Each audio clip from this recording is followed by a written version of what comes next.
The What to Next podcast helps you build a TBR of future favorite books. In each episode, Lori and Maine interviews authors and book influencers to recommend books they loved for you to pick up today. If you're an avid reader, always looking for your next great read, then the show. Hi, Ashley. Welcome to What to Next podcast. Thank you so much for having me. So happy to have you back. So tell us what you've been up to. Well, it's been busy, lots of good stuff going on, so many good books coming out. Just when you think, I feel like every month or maybe even every Tuesday on a pub day, you think, oh, it can't get any better. There's so many books I want to read. And then the next week brings a whole other like trove of books you want to read. So I feel like no matter how much I read, my TBR keeps growing. Yeah, I feel you. I feel that pain very clearly. So tell us what you've been up to. You have a Thrillers book club here in Tampa. So tell us about it. How did you get started? Like, you know, all the tea about it.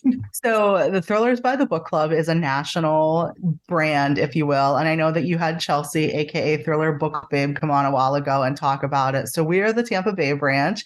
And I got to tell you, I'm so pleasantly surprised by our book club because I had never been in a book club before this. And I had images of, you know, wine moms just getting together and like complaining and not really talking about the book. But we have a really solid group of probably 6 to 10 women, usually closer 8 to 10 women who meet in Tampa or St. Pete once a month to talk about the national pick from the Thrillers by the Book Club book club. And I think one thing that I really like about it is that these books are chosen, like Chelsea, the national head of the book club, chooses the book. So there's really no awkward voting process or what are we going to read this month? It's chosen for us. So you can't really get mad at someone locally if you didn't like the book. So that's a big plus. But if there's any local listeners, we'd love to have you join us. We keep growing. And I think the year anniversary, we started in October of 2021. And so we've been going strong for well over a year. And it's really cool. I never expected to enjoy it, which is a horrible thing to say. But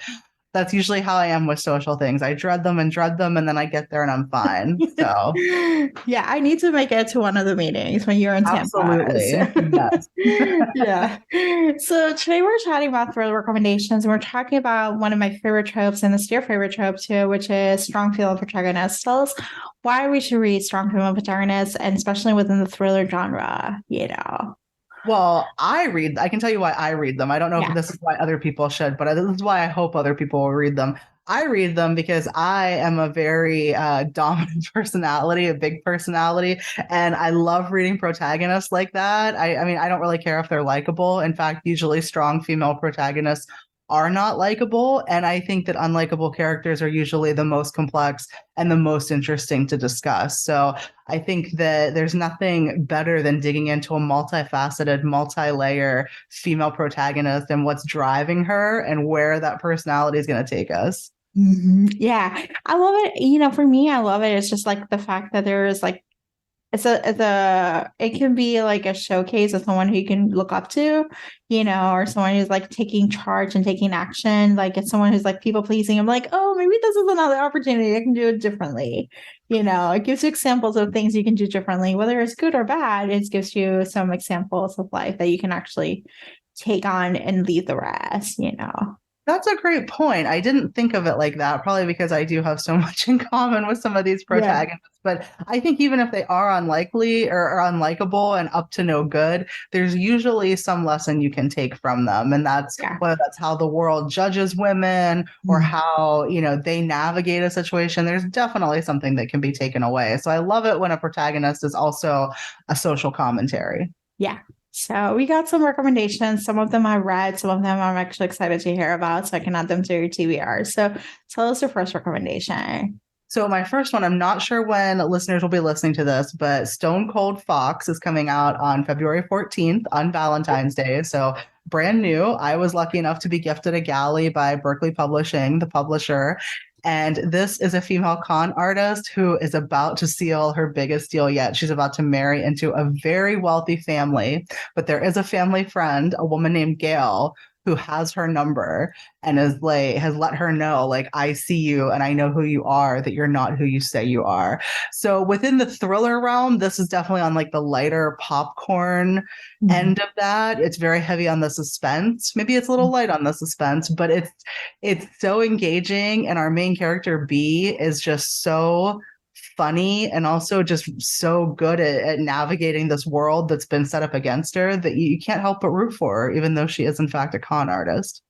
Well, this is like the take on rich New Yorkers behaving badly. You got to take that, God bless them, like trying to infiltrate to that old school New Yorker family and trying to figure out like the logistics of it. It's like someone who likes upper mobility. Yeah, she's a con artist, but you root for her, you know. Exactly. So, Exactly. and I listened to the audio, and the audio is excellent. So, Oh both my great. God. I didn't even Yeah. think of that. Maybe I'll have Yeah. to listen to it too. That Yeah. would be It's fantastic. excellent to be in B's head. I'm like, oh, this is what's happening right now. So awesome. So let's hear it for the next recommendation. So, Hunting Wives by May Cobb is one of my go-to recommendations. I talk about it all the time, even though, in fairness, I think it's a bit of a polarizing book. I think you either really get it and find it both hilarious and suspenseful, and again, a commentary on how women are treated in society, or you don't get it. But Mhm. to me, like May Cobb has really perfected this incredible brand of real housewife level drama that Mhm. is soapy but dark, but again, it offers that big picture commentary. And sometimes you have to read between the lines. Her new one, A Likeable Woman, that comes out this summer, is heavy on the commentary. And I love it, but it's nuanced. But The Hunting Wives is a group of rich female friends in East Texas. And I kind of want to encourage your listeners to go in blind, Mhm. because the twists in this one, I couldn't even begin to like hint at them. It's such a wild ride.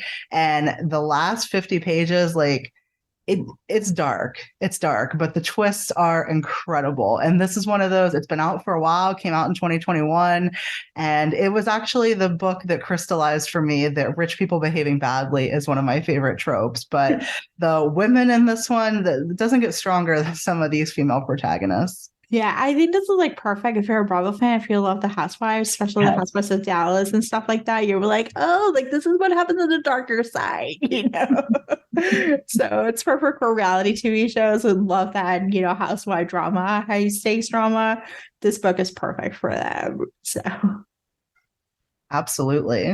awesome. So what's the next recommendation? So The Turnout by Megan Abbott. And I got to say, Megan Abbott is absolutely my queen of darkness. She Mhm. specializes in these female-led thrillers in which the protagonists are usually very type A, very high achieving. There's one that's set in a gymnastics gym. This one is set in a ballet school. It's two sisters who are both retired ballerinas running this ballet school, and it's a thriller that unfolds within their school. But the writing in this one is gorgeous, heart wrenching.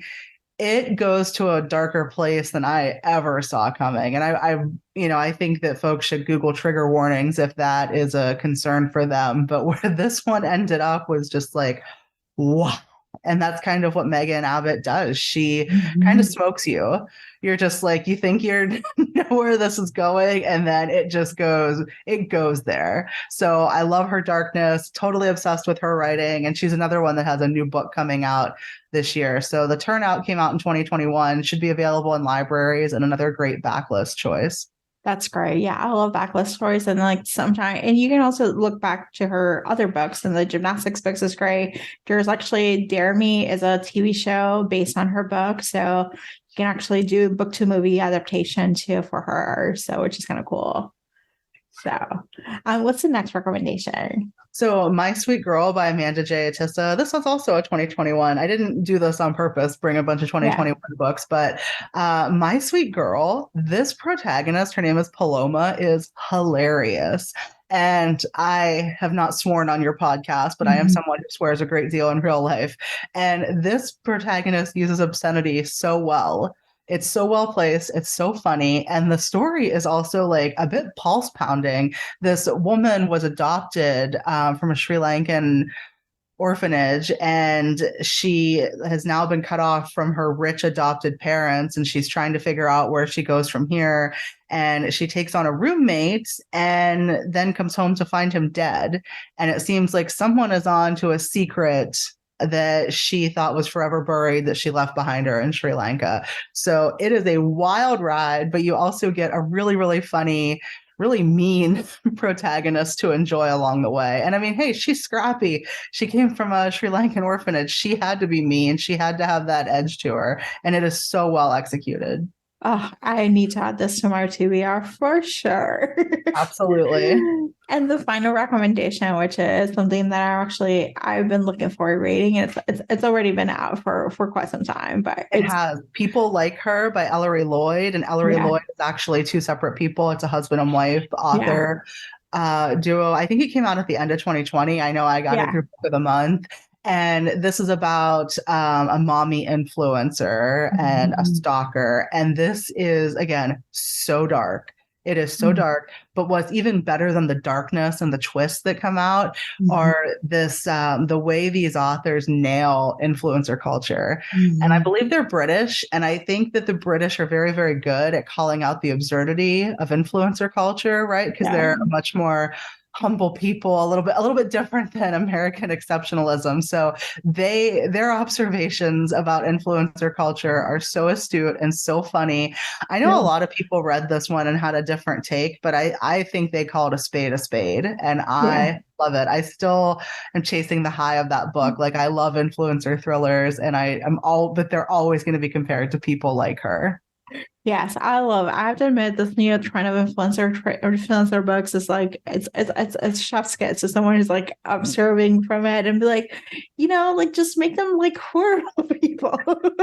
I agree. Horrible people are the best people to read about, and there's something that is at least different in your brain if you're compelled to share your life online. So it's worth exploring, and I think they did it incredibly well.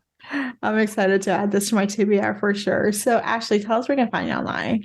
So I am at Ashley Kreitzer, Kritzer on Instagram and Twitter. You can also find me at the Tampa Bay Business Journal. That's my full-time gig where I am the real estate editor. Thank you, Ashley, for being on the show. Thank you for having me. If you enjoyed this podcast, feel free to share with friends, subscribe, rate, and review the show. This is the easiest way to support the podcast. For a list of books mentioned and other romance recommendations, please visit whattoreadnextblog.com. Did you know you can purchase audiobooks directly from your favorite local bookstore? With Libro.fm, you can pick up more than 250,000 audiobooks, including bestsellers and recommendations from real booksellers. You'll get the same audiobooks at the same price as the largest audiobook company, you know the name, but you'll be part of a different story, one that supports your local community. If you're new to audiobooks, there's a perfect way to squeeze into more reading into your busy life. Listen with the free Libro.fm app while you do your chores, walk your dog, relax at home. The What to Read Next podcast has a special offer for our listeners. Get 2 audiobooks on Libro.fm for the price of 1 with your first month of membership. Use code WhatToReadNext. This offer is only valid for new members in Canada and the US. Thank you so much for listening and have a great day.